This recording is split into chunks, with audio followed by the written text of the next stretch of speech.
The Patton Report is a Boink Studios production. And now, on with the show.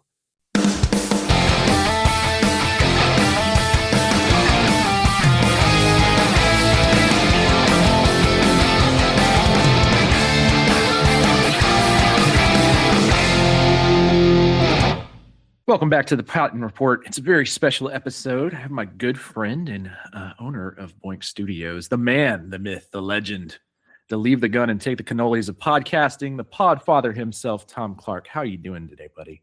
There is no way in hell I'm going to be able to live up to any of that. So, but I appreciate you, man. Thanks for having me. Yeah. You always go by the moniker Captain, my Captain, but I've been calling you the Podfather on all of my shows. I do, and that is absolutely a Walt Whitman / Dead Poets Society reference. But I freaking love that movie, and it's always stayed with me. So, yeah. So we've been talking about this, and you had written a really well written article about podcasting and just creation in general a while back. I think it was on. I can't remember for what website it was. So if you have that detail, you can throw it out after I get the spiel out. But today's episode is going to be kind of us just talking about how we started off, what inspired us, why we create content, tips, tricks, the trade, maybe. So we're just going to see how it goes. I did a really fun episode with my friend South Turk and horror director here in Atlanta, in Tennessee actually now. But I just had a great time with that, and I like talking about the process. And I thought, Tom's article was so good, we should sit down and do that. And so we're finally doing that here today. Give us a little background on yourself, Tom. What were you like growing up? What were you into? What kind of stuff kind of got you started with your creative process? Well, a comic book nerd for sure, and pro wrestling nerd on top of that. And both those things in the 1980s, the early to mid 1980s, were not things you wanted to be if you didn't want your butt kicked. So it never got that bad. But man, people look down their nose at you, and plus I was always the fat kid that never helped. So I had kind of the triple whammy, but comic books was really what started it. And then pro wrestling came along. I mean, I can't even tell you what came first because I don't really know. They both came along when I was like, when I was learning to walk, I think, because my dad always had pro wrestling on the TV and he was into comic books. So by nature of that, I got into both of them and have been into them ever since.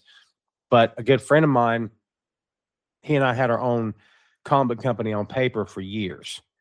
And, he was the artist and I thought I was an artist. And for years, people said, Tom's going to be an artist. And buddy, I sure thought I was going to be. But the more I hung out with my friend and saw how naturally gifted he was, I'm like, yeah, I don't know that I'm an artist. So then it became, well, I took this assignment. I don't know what grade it was in. I want to say second or third. It's going back a long time. But it was a writing assignment. Maybe it was fourth or fifth. Who knows? But it was just a one page. Just write a one page of whatever. And so I turned in like 5 pages. And I wrote this sprawling sci-fi story, which is absolutely a ripoff of Star Wars. It wasn't like scene for scene ripped off, but I was heavily inspired because that was my jam and still is. But I turned it in, and I remember the teacher going, "Did you write this?" And I was like, "Well, yeah." She's like, "You wrote all this?" And I'm like, "Yes." And she's like, "It's not bad." I'm like, "All right." So, but it was just me being like, from that point on, I'm like, man, maybe I'm a writer. I don't know. But that's kind of what I pursued. So my creative energies were always into writing. And that's kind of what I got into. And then writing led to doing it professionally, and then doing it professionally led to podcasting. And here we are today. So yeah, very long-winded answer to a very easy question, I'm sure. So. No. I mean, I think it's a good, some good background for sure. I kind of the same as you, man. I was into comics and into wrestling, and I was just talking about this last night with my wife. Actually, we were talking about the Power Rangers, and I was like, I had to give up one nerdy thing. It was enough to get picked at. That was the one that was like it became like the baby show. You know what I mean? Like the one that you really didn't want to kind of be associated with. I was like, already going to get picked on for this wrestling comic book thing. And this was not that long ago. A little bit of a different time period, but it's so funny how the world changes, and a lot of that, obviously the success of the Marvel universe kind of changed the way it changed most people's opinions of comics, and Star Wars became a thing that everyone loves now, as opposed to a thing that, you kind of talked about with your friends in a corner somewhere. Right. Yeah, But it's become mainstream, man. I've said many times before that where I'm growing up right now, I mean, the geek have inherited the earth, and it's cool now. It wasn't cool when I was growing up. So like, I kind of like to think of Gen X as the pioneers of being cool before it was chic to be cool. So anyway, I don't know if it's my hill to die on, but I'm going to hold to that anyway. So yeah, well, the millennials, we came along and kind of got the weird end of the stick. It's like two different, we've talked about this, where we're almost a generation of trapped in the middle of two different things. Because you get the early generation where it's not, I mean, the internet's around, but it's not like what it is now. And we're kind of the first to really get into social media with like MySpace and real hard computer use, and podcasting and YouTube and all of that stuff kind of came as I was growing up. Like versus, so you kind of get this weird thing when I was a kid, like none of that stuff existed. But by the time I was in middle school, it's like a whole different world that happened very quickly. happened very quickly. That's for sure. Like it's, do the math. I think the Wright brothers took to the air in 1903, and then we were in space by the 60s. I mean, how did that? What? Like the way time, as fast as things move, that's kind of what it feels like to me. So, looking back now, does it feel that any of those early interests, kind of pointed you in the direction of what you were going to kind of cover when you started writing or podcasting? And by the way, for those out there listening who may not know Tom, Tom has written for a bunch of sites over the years, in a bunch of different kinds of articles. So, yeah, and what you referenced earlier, that's my Substack, which I don't spend enough time on. I was spending an inordinate amount of time on Substack, and after a while, I kind of felt like I was in an echo chamber, and it's not fun being in an echo chamber, but it's still there, and I still contribute every now and then. But yeah, so in terms of like the comic book company thing that me and my buddy had as I was growing up, that was just me writing things down and us talking about how cool this would be. And then we never really did anything with it. But, as I said, I was always into pro wrestling, and it was around, I want to say 2008, I think, when, pro wrestling websites were really, I mean, I don't want to say becoming a thing because they were already there, but of course, they're not to the level they were now. So I found a site and I sent in my stuff and they liked it, and I don't even remember who it was, but I just started writing for them. And then by 2010, I was writing for Bleacher Report. We were all writing for free at that time because this is before the company was bought by Turner. So we were very much, Bleacher was laughed at for a long time because it was considered a fan site. There were fans writing for it, and fans can't write because fans are a joke. And none of us were professional writers. So I was probably, from what I was told by my editor in 2010, I was one of the first, if not the first, contributors to be paid. And that may sound sexy, but buddy, it wasn't great money. but to be fair, I was working full time in my shoot job at the time, and I could only dedicate so much of my life in a 7-day week to writing. But that's what really lit it. That's what really lit the spark. And I took that Bleacher Report cred, and I went to write for several other pro wrestling sites, and that's where all my creative energy went. And it went from drawing to writing, short stories, fiction, wrote some songs along the way, wrote a lot of poetry. And then that led to writing about pro wrestling, which led to everything I'm doing now. But, for a long time, I thought I was going to be a pro wrestling writer. That was the goal, was to be a pro wrestling writer as a full-time job.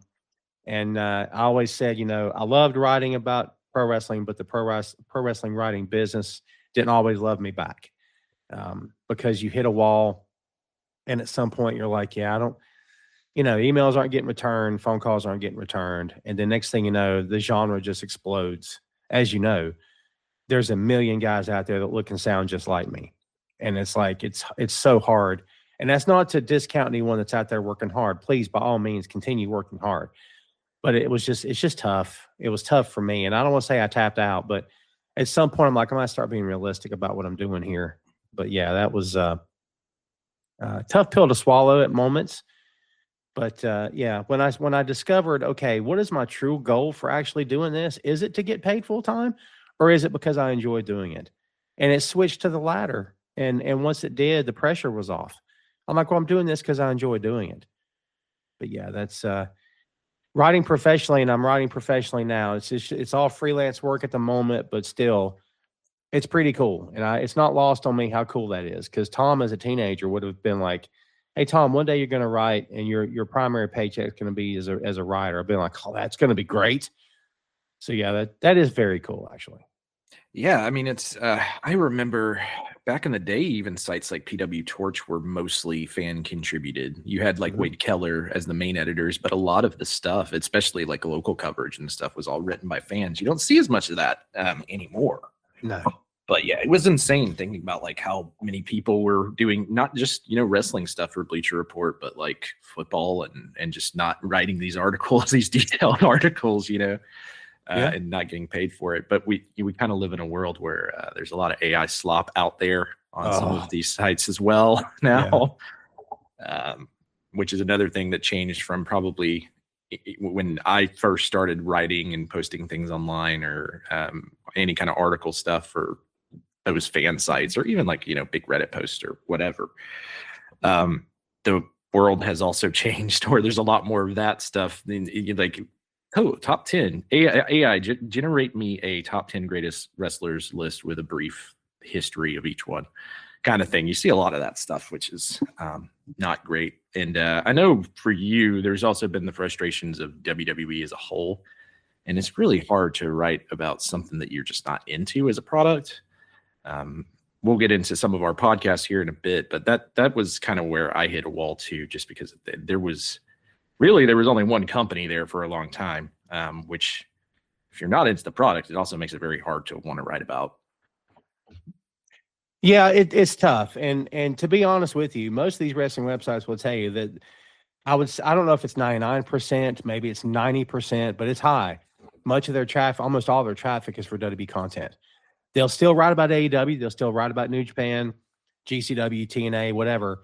But 90% of the people clicking those buttons are clicking those buttons to read WWE content. And that's the nature of the beast. But yeah, with me, it just became, like you said, for me personally, kids, it just became progressively like more and more and more over the years. Man, I think these guys are talking down to me. I don't even know when I put those words together in the same cohesive sentence. But when I did, I'm like, yeah, they are talking down to me. This sucks. Because, man, I spent every Monday night on my couch in front of the TV with a laptop. And I was the guy delivering the Monday Night Raw report after the show went off the air. So I'm up till, 11, 12 o'clock at night on Mondays. Got to be up and ready for work at 6 o'clock the next morning for my shoot job. And it was like, after a while, I just didn't want to do it anymore, because I'm like, I can't do this anymore. It just became too much. And the grind of it, like the amount of hours I was putting in was not worth the very little amount of money I was getting paid. It just wasn't worth it. And at some point, it's like, I don't know if I want to do this anymore. So I'm not going to say that I wanted to get out of it. I don't know about that, but maybe it was a blessing in disguise that I did get out of it, because it did take a lot of that pressure off of me. And a lot of that pressure, to be honest, I was putting on myself too.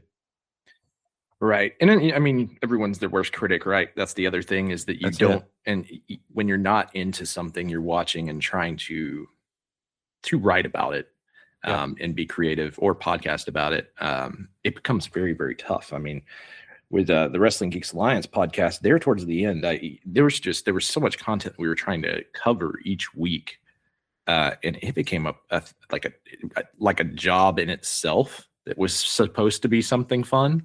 Yeah. Or a fun hobby for me. These are different because you were actually doing it for a job, but there's something to be said about, like, if you're not into what you're doing, it makes everything a lot more difficult. You have to at least enjoy it. I mean, this thing about dream job, I've had several interviews over the past 2 years, and whenever I hear it, last interview I gave, I think the person asked me what my dream job is. I said, I don't have a dream job. I said, my job, I get a job to pay my bills. which is a blunt answer, which could be why I didn't get a call back. But I don't dream about work, right? I dream about doing the creative things I love doing and being with my family. That's what I dream about. I take a job because I need to pay the bills and because, hey, I think I'll bring something to your company that nobody else can. And I know I'm good at what I do. Give me a shot. But no, like, so you don't have to love it. But at the same time, I'm going to make this work. You know what I mean? Like, dude, I have a high threshold for pain, a huge tolerance for BS and nonsense. Like, I don't necessarily let myself get run over, but I can put up with a heck of a lot. And I spent a lot of years in retail, basically getting crapped on most of my adult life in that job. And after a while, it became, I'm pretty good at taking this. But then again, at some point, you have to bow out. But no, you're right, man. You do have to enjoy at least some of it, because if you don't, you're just going to waste away, which is kind of what I was doing at the time. So getting into from there to your journey into starting a podcast, was there a specific podcast that kind of made you go, hey, that sounds like fun, man. That sounds like something I want to do? Honestly, no. Can I be honest with you? I wasn't even listening to podcasts when I started, which is dumb. But now that I think about it, if I'm being blunt, I don't think I was listening to a podcast when I started. I started the podcast as a way to help push my articles, because I thought, well, Bleacher Report's gonna, on their socials, they'll tweet my piece and I'll retweet it. All right. But then I'm like, I see other writers around me starting to build their brand, which is, it's such a cliched thing to say now, but Tom didn't have a brand then. So it's like, well, let me see what I can do. I'm going to start this podcast gig because I just want to push the articles. And that's all it was going to be. And then within the first year, I'm like, holy Lord, I love this. Like, this is so awesome. Right. And like over the years, as I've gotten deeper and deeper and deeper into the weeds, Kevin Smith is my guy. I love Mark Maron. There might be one or two others here and there. I actually love Neil deGrasse Tyson, which I know podcasting is not his first job, but he's such an entertaining cat and he's so smart. But like, yeah, for me, I can't say anybody got me into it, but Kevin Smith became an inspiration very, very early into my podcasting career, I guess you can call it. But no, as I said, I started it just as a means to an end, really. Yeah, my trip was a little weird in the sense that I did listen to a lot of podcasts, and specifically anything kind of coming out of the Smodcastle at the time. Yeah. So Kevin Smith, a big inspiration to me, but it kind of started as a way, Dane and I would be hanging out at the bar and talking about wrestling. And then there's that great quote, from Kevin Smith, like, if you're going to sit around talking about stuff, might as well record it. Right. Yes, absolutely. Yeah. So that's what it became. It just became originally the way this show started, it was just a way for us to talk about something that we loved at the time, that was fun because we were going to do it anyways. So yeah, and that's kind of what I'm doing now, man. Recently Bachman's Basement, for instance. I love Stephen King. I'd been talking to my co-host Chris every time we played Xbox. We'd be talking about different Stephen King books, right? And I was like, hey, we should just record this and put it out, and we'll get to reread some cool books, and hopefully people think it's fun and give it a listen and go from there. So that's how it's kind of been for me. I've never actually really been trying to, I don't know, like push myself as a podcaster or anything. But it's always been something that I really enjoyed doing. It's a lot of fun. I just enjoy the process. And with the Patton Report, doing these deep dives into like Mega Man and recording gameplay or Bachman's Basement, just actually going through and writing very detailed intros and outros and synopsises of the story, that has been a blast, like a whole different type of podcast than what I started doing, But yeah, when you were surprised, what surprised you most when you first started kind of putting podcasts out there? What was some of the more of the big obstacles for you, and how has your show changed? Main Event, I guess, specifically, because the Main Event was your first podcast, correct? It was Tom Carr's Main Event. Yeah. Thank you for the shameless plug.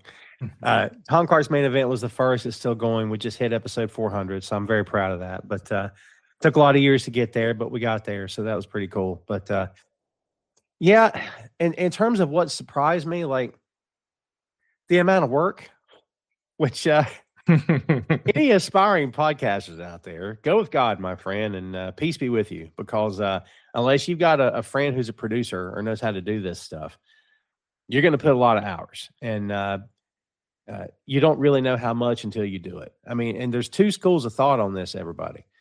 One, just F around and do whatever.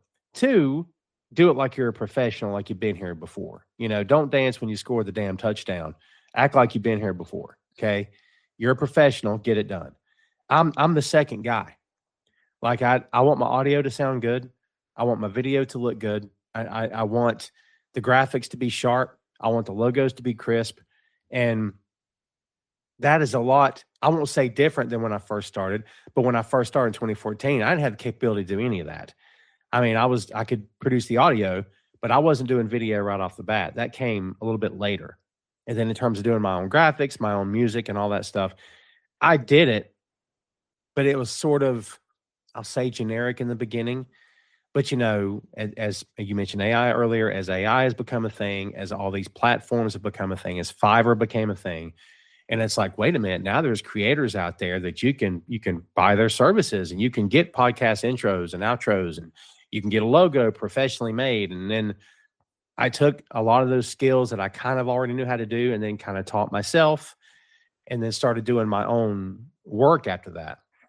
And then I was fortunate enough to work alongside some graphic designers and a couple of different jobs I've had over the years who had just a great eye, and just a great eye for detail. And they would look over my shoulder and I'm creating a graphic, and he'd say, like, can I say something? I'm like, by all means, tear it down. I want to get better at this myself. So the guy would take his index finger, point at 3 different things. I'm like, man, I would never have thought about that. So I think I've retained a lot of that through the years. It doesn't mean I'm a graphic designer by any means, but I just want the stuff to look good. I want it to look sharp. I want it to sound good, right? And like my first years of doing the main event, I don't go back and listen to those first few years all that much, because you know, the Tom that people see now, I'm pretty animated. You know, I'm my hands are moving all the time, and I'm really into it and stuff. And that's not an act, because I enjoy this, but I didn't know how to do any of that when I started. So like the first year, the main event was, welcome to Tom Clark's main event. I appreciate you guys. It was like NPR. You know what I mean? It's like, Jesus, this is podcast to kill yourself by. Like, I don't know. If I had any fans back then, they probably got a drinking problem now. But yeah, man, it's evolve or die for me. I don't like to stay in the same place. That's why I like to change logos every few years. Maybe not drastically, but I like to freshen things up. I like to freshen up the color palette, freshen up the music, freshen up the videos, freshen up the graphics, because I just don't want to look the same all the time. I want people to know that I'm putting forth a lot of effort into this, you know? Yeah, for sure. My path was a little different in the sense of we were working with Geek Vibes Nation, and Dane was on the primary podcast and doing a lot with Geek Vibes Nation at the time as one of the original founders of that group. But like the thing that was really weird for us is we started with Blog Talk, which is like a call-in system that records you.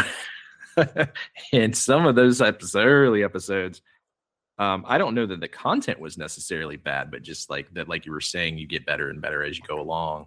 Sure. And those shows are rough. And like we had guests on through Blog Talk and stuff, you know, so it was I go back and listen to like an interview we did with Christopher Daniels, for instance, and it's nice. All through Blog Talk Radio, and you're like, man, we should have switched to Skype or OBS or Google Meets a lot faster than we did. But at the time, everyone on that site, everyone who was part of Geek Vibes Nation was kind of using that same system. But yeah, there's like, it's kind of crazy when you go back and listen to your first episode of a show that you did to like the last one, right?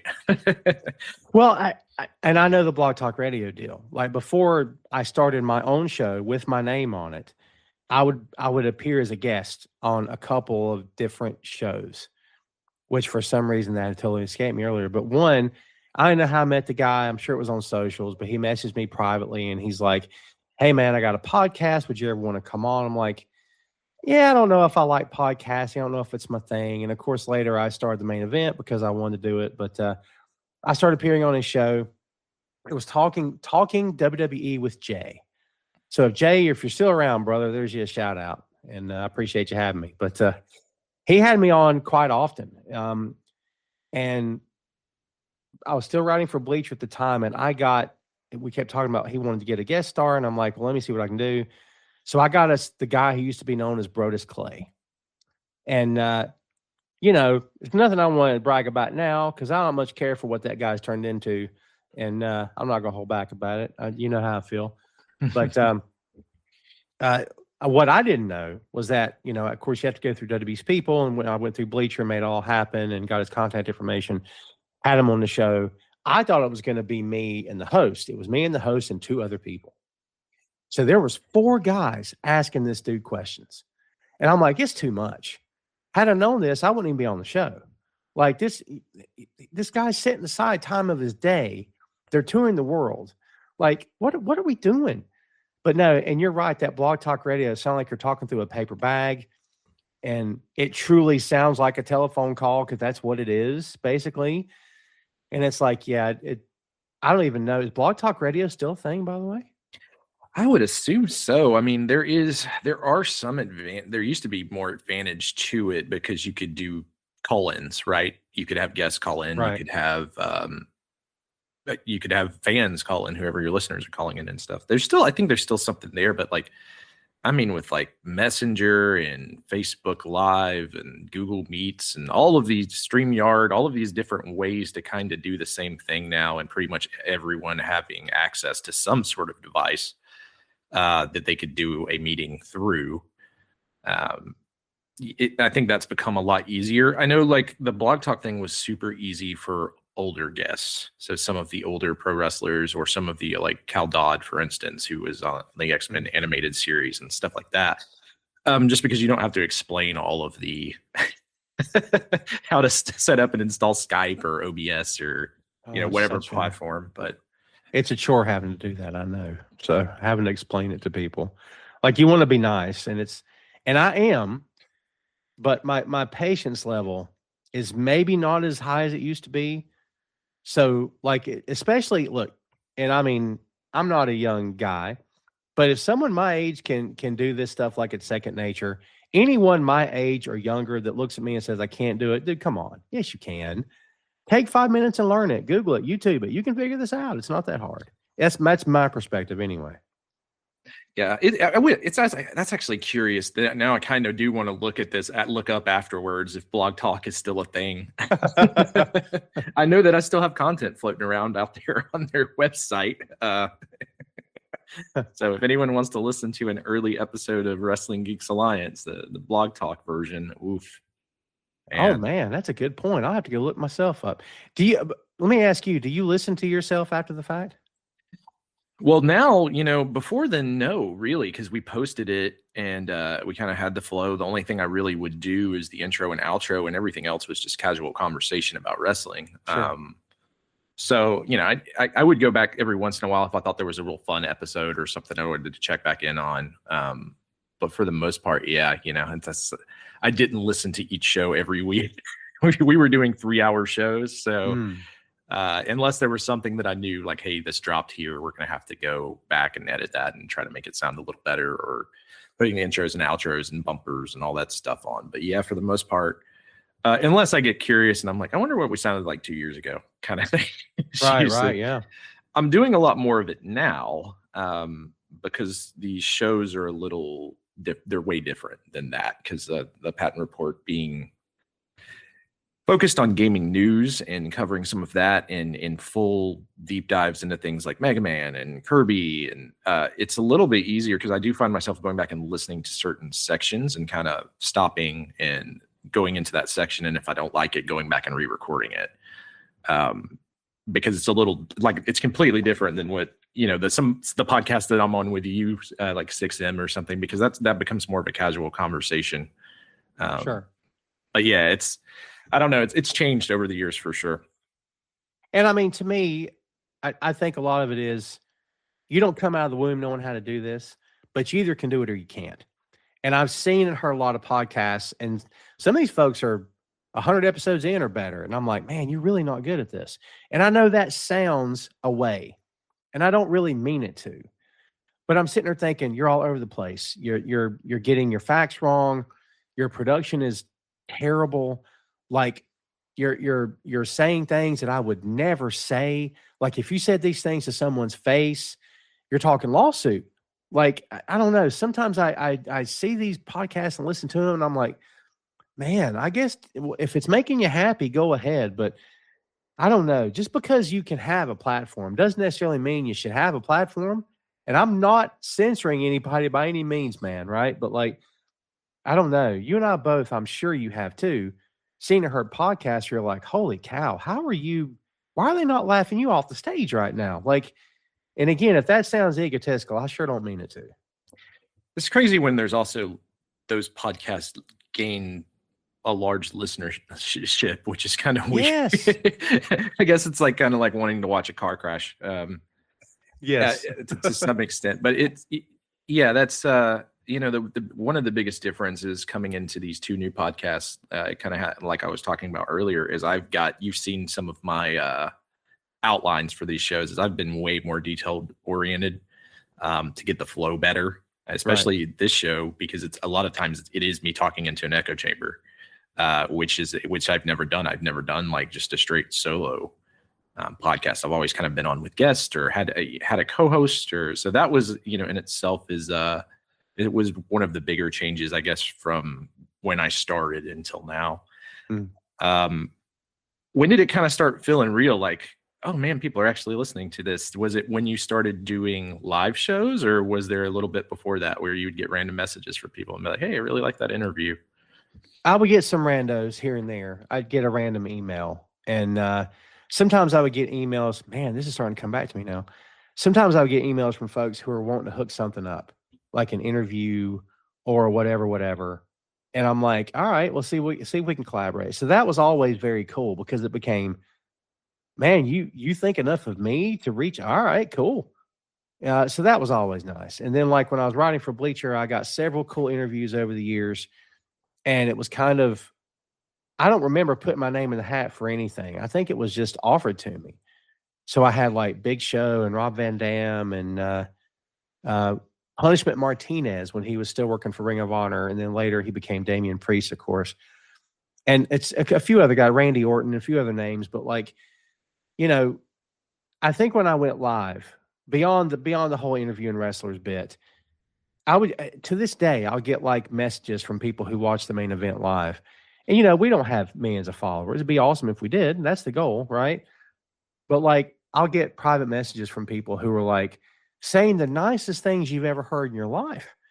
And I'm like, sometimes it'll move you to tears, like how much your show means to that one person. And I'm like, but then occasionally I'll get weird messages from people who, I don't know, multiply this by 1 million plus followers, and maybe I wouldn't want that life, because sometimes you get messages, you're like, oh my gosh, is this person safe for me to talk to? They're not going to show up at my front door, are they? But I think that's when it started getting real, is when I started receiving messages from people who were very complimentary, and people who are like, love your show, wouldn't miss it. I listen to it every week and I appreciate you and all this other stuff. So I think that's really started hitting me, is that, man, not only is somebody listening, but they enjoy it. So that kind of became my motivating factor after a bit, is like, well, maybe that's also why I'm doing it, is not just to hopefully make a career of this one day, but to also build a community, which is what we're trying to do with Boink Studios, is just build a community of fans. So yeah, I mean, what about you, man? When was it that you kind of felt like when did your moment come for that?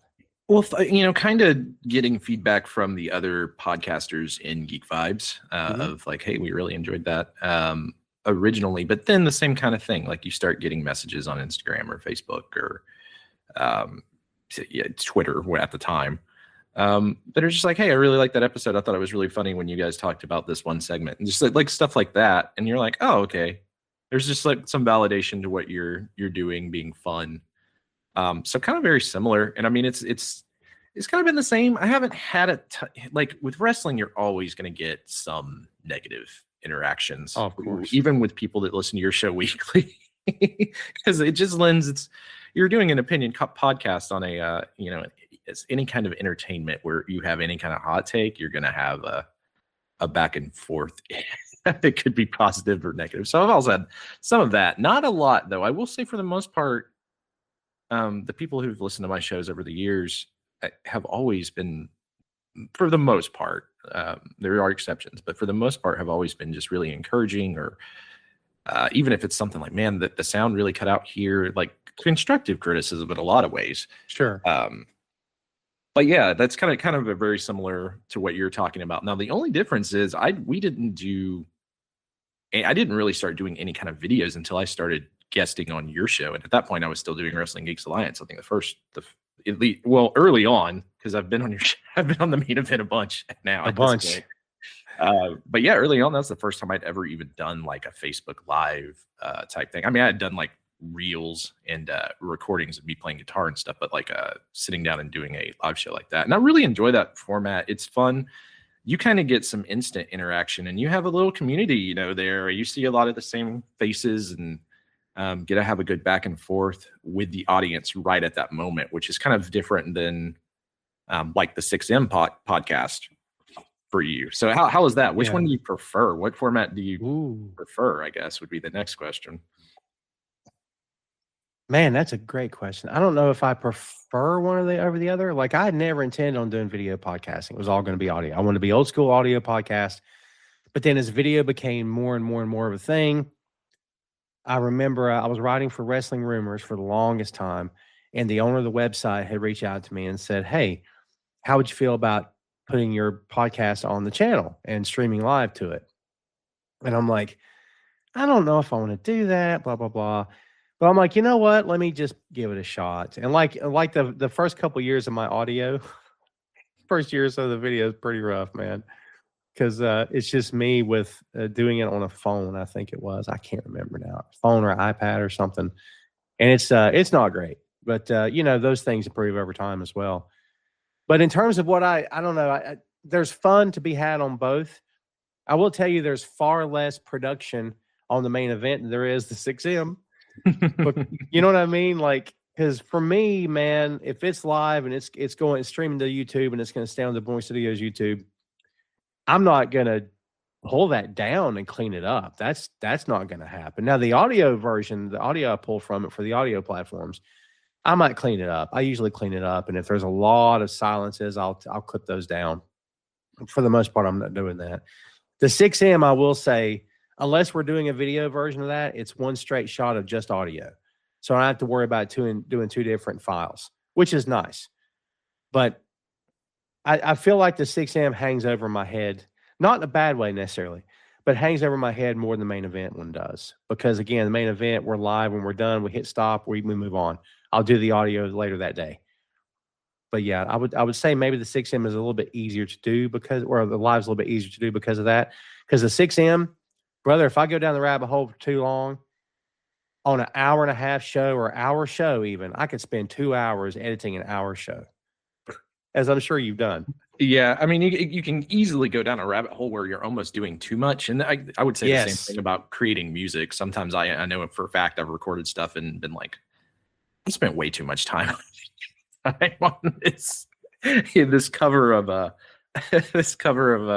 Halloween or something by the Misfits. Like, why was I trying to make this sound as good as it? Right. Yes. It's easy to be your own biggest fan and your own worst critic at the same time. And sometimes you just got to look at yourself in the mirror and go, I don't need to spend that much time on this project, because it gets really, even tweaking like things like reverb, and you can spend a lot of time just trying to dial in the sound beforehand. Especially like with so like the Patton Report, I don't do that through like a StreamYard or Google Meets or anything, unless I'm doing an interview with someone like this, or like the interview I did with Director South. Those are all just done straight in Audacity. So it becomes this thing of like, okay, let me get my initial tone set up, and then you're building all of your saved presets of how you want things to sound.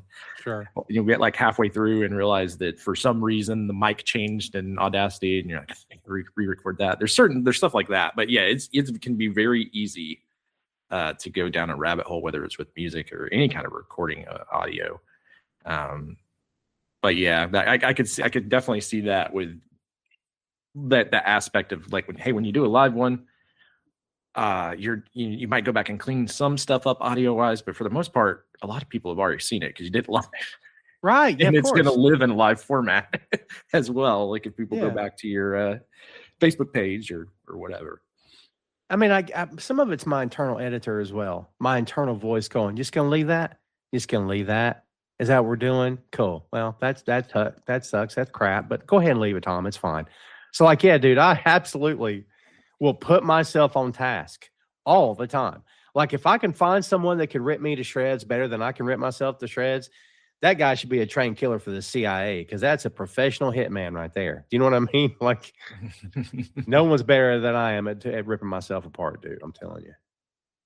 When you look ahead down the road, because some of these questions that we've kind of hit them just through natural conversation. Yes. But when you're looking ahead down the road, what do you hope for this to become? Is it still just fun for you? Do you want to see it in a bigger way?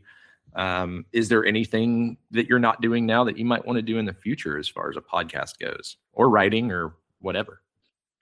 So I kind of feel like, a lot of what we're doing on Boink Studios is, for me personally anyway, I feel like pushing the issue to get some real interviews. Not that what we're doing isn't real, don't get me wrong, but like reaching out to people who have a following and, maybe they're on a small TV series or something, and then kind of build exponentially from there. Because I do think there's something to be said for, let's interview so-and-so. We spike the views on the channel, and maybe, with the thoughts, of course, that maybe people will stick around and hopefully subscribe. It's kind of like the old tried and true method of, if you're a local pro wrestling promotion, you bring in a big name and you can only afford two big names. So you work them against each other, or you can only afford one big name. So you work them against your top guy or whatever. But that's your main event. So as people pay good money to see that main event guy they've seen on TV, they're going to sit through your entire show first and see the talent that you have to offer and be sure you knock their socks off. So maybe they'll come back next week when that main event guy won't be here. So that's kind of the thought, is that, to be honest, do I push the envelope enough to get, some great interviews? I don't. But mostly because we're all so busy. The production time it takes for all these shows does add up. And, I got a shoot job outside of this, as we all do. So, like, I guess for me, long term, if this doesn't become the career, I would like it to be a number two, to the point of it's pretty darn close. That's what I would like to happen.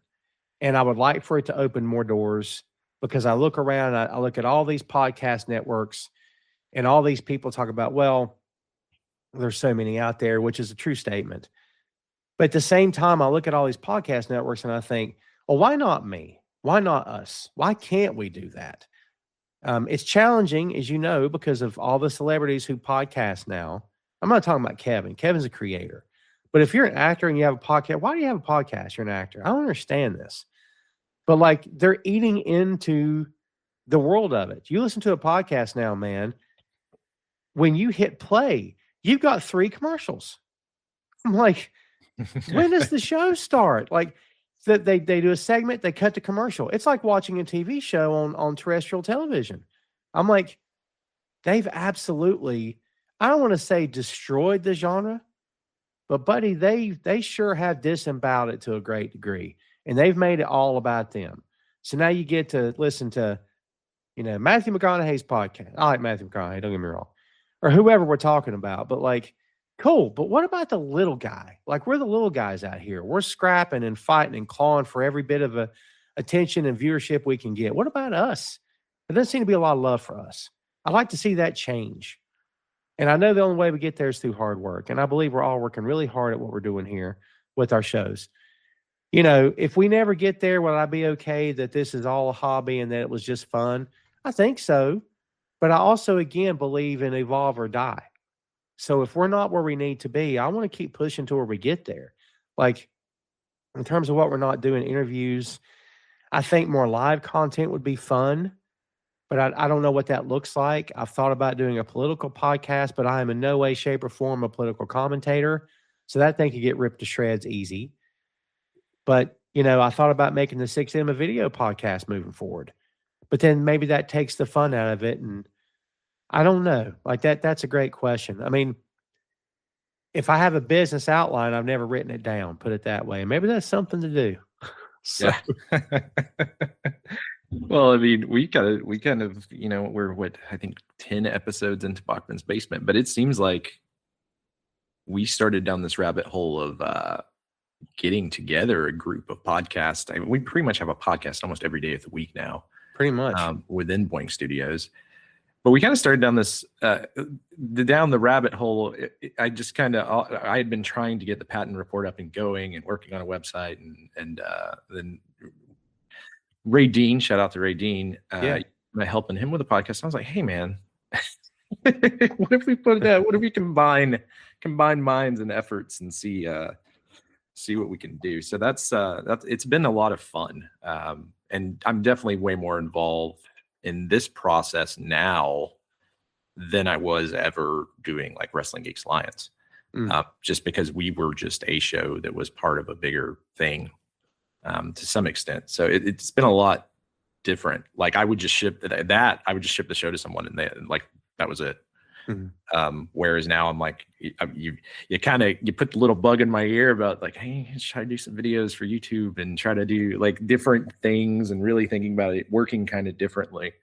But yeah, so for speaking of that, since we're talking, some of these new shows starting up and for someone thinking about starting their own podcast, what do you think matters the most early on?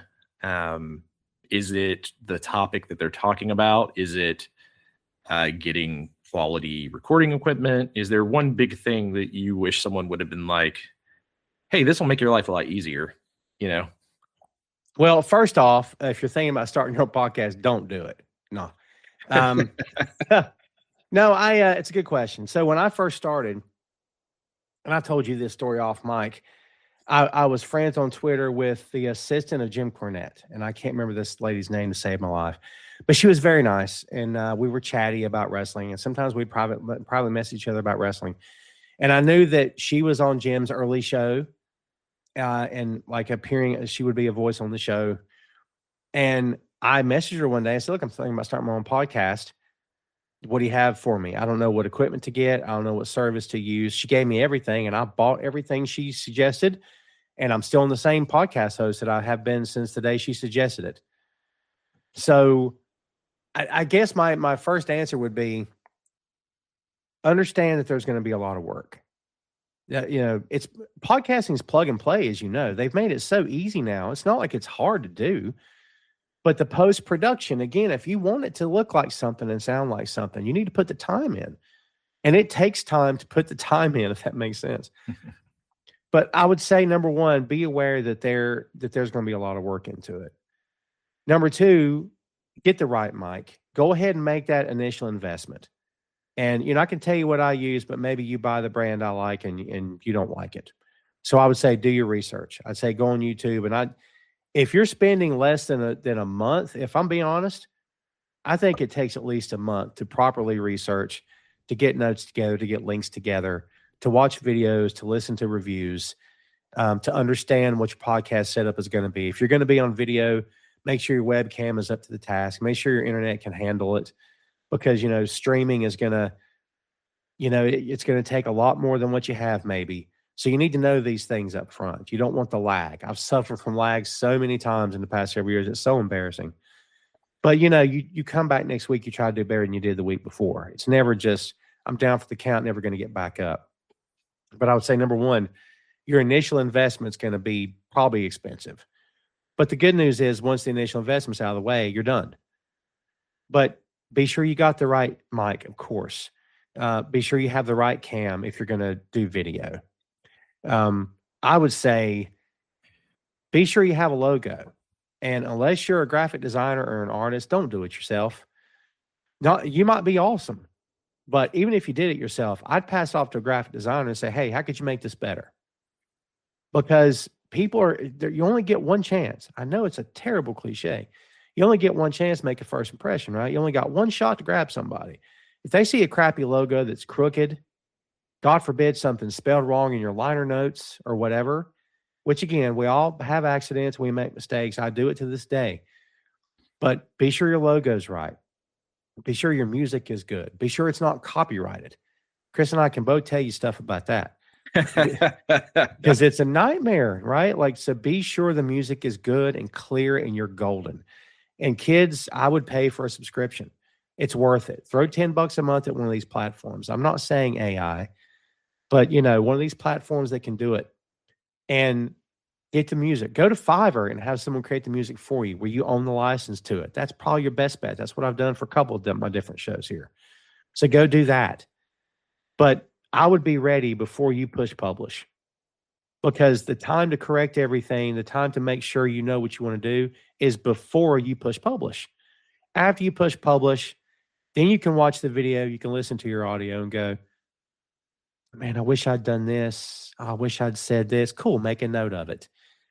Just understand that, again, there's going to be a lot of hard work. Be sure you got the right equipment. And also think of podcasting like a classic car. You're going to put more money into it than you may ever get out of it. And you have to ask yourself, is that going to be okay? If I have 20 devout followers who follow me every week, does that suck because it's not 20,000? If the goal was 20,000, you're never going to be happy with 20. So I would always say, this is kind of building off your question, very long-winded way to do it. But I would say, determine what your goals are for anything you do. Determine what your goals are. What's your reason to do this? If it's to have fun, cool, you're good. I still say make it look and sound professional because that's who I am. But do your thing. If the goal is to make this a business, then your approach changes just a little bit. Then you're talking about sponsors. You're talking about backers. You're talking about aligning yourself with people who have influence. All these things can be done, but understand the amount of work that you're going to put into it, the amount of investment you're going to put into it right off the bat can get very expensive. But at the end of the day, you got to have fun. Like you said, Chris, you got to have fun. If you're not having fun, why are you even doing this, man? You got to be getting something out of this, or you're going to spend all those countless hours up at night while the other half is in bed, wondering where the F you are. Okay. So make it worth it. Don't sit up for all hours for nothing. Make it worth it. Make sure it's something you want to do. Yeah. I would just say ditto, same advice that you're giving. The biggest thing for me is if you're starting out, if you look around the landscape and there's 200 of the same thing you're talking about, yes, make sure, one, you're having fun, like you said, because it may not ever be a job for you, and you might have to accept that, and make sure that you're willing to give that time and effort to something that might just be a one-off thing, and something that you can and work hard and make something that you can be proud of, at the end of the day. Mm-hmm. But there's a lot to be said about make sure the thing that you're talking about, people say they love things all the time, or they're passionate about this. Make sure whatever you're talking about, you are passionate about, whether it's politics, whether it's film, whether it's wrestling, whether it's a little known writer by the name of Stephen King. Just whatever you do, just go into it. And I think that's just good advice in life, give it your all, and if you decide you don't like it, it might be time to pack up and do something else. And that can be hard. But I would also say, just don't get discouraged. Also don't start comparing immediately your podcast to some of these top podcasts, because you're starting out, you just got to practice. It's just like playing guitar or learning guitar. Sure. You got to do it a little bit at a time and learn and find your vibe, find your voice. That in itself can take you a lot longer than you think. And don't be someone you're not. Let me cut you off. Don't be someone you're not. Just because the podcast you enjoyed, the guy's screaming or he's soft-spoken, if that's not who you are in either direction, don't be that guy. I mean, I'm not a fan of screaming at people, but if you just have natural charisma and you're so animated that you're half shouting, but you're entertaining and you're fun and you got a point to make, if it's a serious topic and you have a point to make, don't stray from who you are. Now, people might turn you off, but people might turn you on too. Because, man, once you start playing a role of a podcast host, I'm gonna be honest with you, man. There's some weeks I'm just tired. And like I still love doing it, but I'm like, I don't dread a show, but some weeks I'm more up for it than others. But then I remind myself, don't forget, Tom, why you got into this. You just, you're having fun with this. I wouldn't have met you. I wouldn't have met any of the guys in the UK. I wouldn't have met guys in this country that I've got to meet and hang out with physically, in person. I mean, it's such a great community of people that you can get involved with. But yeah, I would say absolutely be yourself. Whatever that is, stay true to who you are and don't let anybody change you at all. If you choose to evolve because your opinions are evolving, your attitude is changing, that's one thing. But don't let anyone else, don't, again, like you said, don't compare yourself, because there's no future in that, really. Unless you're looking at someone going, I don't want to do that because I think that's unprofessional. That might be different, Yeah. Yeah. And finally, my last question for you today, and this is probably a tough one to answer. When all is said and done, we ride off into the sunset. What do you hope your shows meant to the people who have listened? If there was one thing they could take away. I know I keep going back to this. I would want them to say, that guy did it right. That guy did it right. Like he put a lot of work into it and it shows. I don't know why that's so important to me. That probably says more about me as a person than it does as a podcast host. But like, it's important to me that people watch and listen to my stuff and like, if they don't like what I say, that's fine. A lot of what we're talking about is subjective, as you know. A lot of it's opinion based. No one's opinion is wrong unless you're just a moron, don't know what you're talking about. But like, it's okay that you don't agree. But if someone walks away from one of my shows going, well, that was third rate, that was amateur, now you're hurting my feelings. Like, tell me why you feel that way. Like, that would be my answer, is that I want somebody to look and say, well, he knew what he was doing. He obviously had fun doing it. And man, it's fun to watch his shows. Like my son is he's a tech kid, of course, but he's not really a podcast kid. I hope that changes one day. You know what I mean? I hope that, when the day comes that I shuffle off this mortal coil, that he'll look back at my stuff and go, man, Dad killed it. That'd be pretty cool. And for people who watch and listen to our stuff to go, man, they really did put forth a lot of effort, man. That's some entertaining stuff. That would be what I would hope for anyway. Yeah, I think my hopes they align a lot with yours. Like, one, this person put in an incredible amount of time and effort and care to whatever I was talking about. And that's been the same for writing music or anything, really. Is I hope that at some point during one of my shows that it made that person feel good. It gave them a laugh. At the end of the day, that's all I'm kind of looking for, is to make their day a little better, even if it's talking about something dumb, like for sure. Talking about something in the grand scheme of things doesn't matter. That doesn't matter, right? But if it affected one person's day and made them feel good and made their day maybe they're having a crappy day and it made their day a little bit better, that's kind of my goal. I mean, you and I both, I think, come from the Kevin Smith School of Podcasting to a large degree. And Kevin's thing has always been, put your voice out there. And if only one person hears it, you've done something. And it doesn't matter that it's not a million. If one person, you connected to one person, then you've done something. But you have to put yourself out there. Like, your voice is the biggest, as a creator, it's the only thing you really have is your own voice. No one can take that away from you. No one can silence it. They can try. We live in a country now where they're trying to shut us all up. But at the end of the day, your voice makes you who you are. It is the biggest amount of investment you have in anything you create is your creative vision, your own voice. And that's who you are. That's why you got to stay true to it. So like, put your voice out into the world.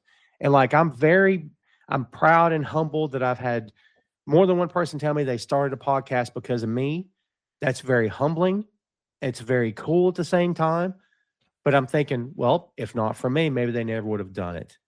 But like, that's very cool. That, to me, it's a small legacy, but it's a legacy nonetheless. But yeah, very much with Kevin on that is that, you put yourself out there, and it's, the biggest power, the biggest amount of credibility you ever have, the biggest amount of potential you ever have, the biggest amount I'm grasping for the word because I can't think of it.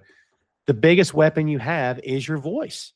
It's the way you put yourself into your voice and you create a vision how that plays out. Because no one has it but you. You're the only one that can look and sound the way you look and sound. People can have similar opinions, but you're the only one feeling the way you're feeling about it today. And you can only deliver it the way you can deliver it.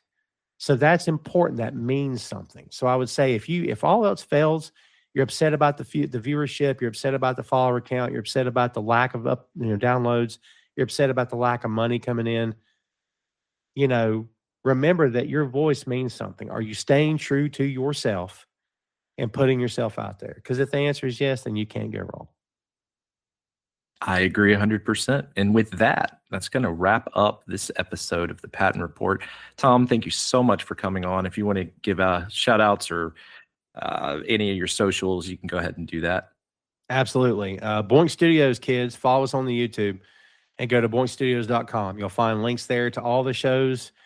There's way too many to list right now because we're trying to wrap it up. But we've got a little something for everybody. If you're in entertainment, movies, music, TV shows, streamers, album reviews, movie reviews, if you're into sports, video games, horror movies, horror novels, books, you name it, we've got it there on the channel, man. Again, a little something for everybody with content dating all the way back to 2014.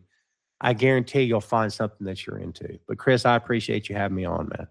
And for all the listeners out there, have a great week and happy holidays.